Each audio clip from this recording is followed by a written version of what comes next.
आगामी लोकसभा चुनाव के दृष्टिगत बेंगलुरु में विपक्षी दलों की बैठक के बीच बीते मंगलवार को नई दिल्ली में आयोजित राजग की बैठक में प्रधानमंत्री नरेंद्र मोदी ने कहा कि राजग मजबूरी का नहीं बल्कि मजबूती का गठबंधन है। बता दें कि विपक्षी एकता को परिवारवाद, भ्रष्टाचार, जातिवाद और क्षेत्रवाद जैसे नकारात्मक सोच पर आधारित बताते हुए प्रधानमंत्री नरेंद्र मोदी ने साफ किया कि राजग किसी मजबूरी का गठबंधन नहीं बल्कि मजबूती का गठबंधन है। एनडीए का मतलब है इन से न्यू इंडिया, डी से डेवलपमेंट और ए से एस्पिरेशन है।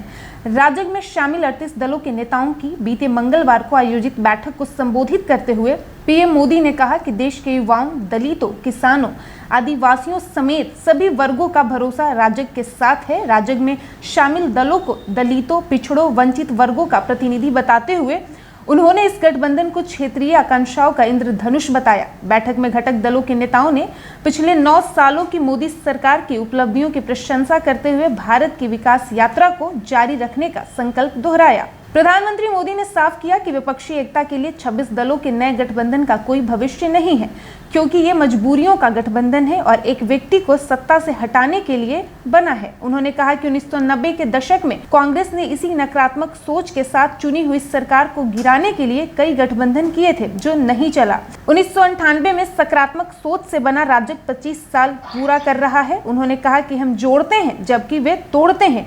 विपक्ष केवल आसपास आ सकता है मगर एक साथ नहीं। मोदी ने आगे कहा कि हमने कभी भी सत्तारूढ़ सरकारों के खिलाफ विदेशी ताकतों की मदद नहीं ली। हमने देश के लिए बनी विकास योजनाओं में कभी रुकावटें पैदा नहीं की। पिछले 9 सालों में सरकार की साफ नीयत, स्पष्ट नीति और ठोस निर्णय का हवाला देते हुए उन्होंने बताया कि किस तरह से सत्ता के गलियारे से बिचौलियों को बाहर किया गया। तकनीक के इस्तेमाल से 10 करोड़ फर्जी लाभार्थियों को बाहर किया गया। इससे 3 लाख करोड़ रुपए गलत हाथों में जाने से बचाए गए। पिछले 9 सालों की जन कल्याणी योजनाओं और देश के विकास के लिए किए गए कामों का हवाला देते हुए उन्होंने 2024 में राजग की जीत का भरोसा दिया।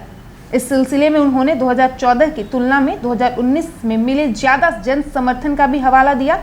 उन्होंने कहा कि 2014 में राजग को 38% वोट मिले थे, जो 2019 में बढ़कर 45% हो गए और इस बार ये और भी अधिक हो सकते हैं। राजग की सर्वसमावेशी राजनीति का हवाला देते हुए उन्होंने कहा कि पूर्व राष्ट्रपति प्रणब मुखर्जी को सामाजिक और राजनीतिक योगदान के लिए भारत रत्न से सम्मानित किया गया, जबकि वे हमेशा कांग्रेस में रहे। इसी तरह से उन्होंने मुलायम सिंह यादव, गुलाम नबी आजाद, एससी जमीर और गोगोई जैसे दूसरे दलों के नेताओं को उनकी सरकार द्वारा पद्म पुरस्कारों से सम्मानित करने का भी जिक्र किया। उन्होंने विपक्षी नेताओं को याद दिलाया कि राजनीति में प्रतिस्पर्धा हो सकती है लेकिन शत्रुता नहीं होनी चाहिए, लेकिन विपक्ष की पहचान उन्हें गाली देने की बन गई है। उन्होंने कहा कि देश की जनता विपक्षी एकता के पीछे छिपे असली मंसूबों को देख रही है और अपना मन बना चुकी है। उन्होंने कहा कि अगले 25 सालों में भारत को विकसित और आत्मनिर्भर बनाने के लिए अहम भूमिका निभानी है। साथ ही उन्होंने कहा कि उनसे गलती हो सकती है लेकिन कभी बदनीयत से काम नहीं करेंगे।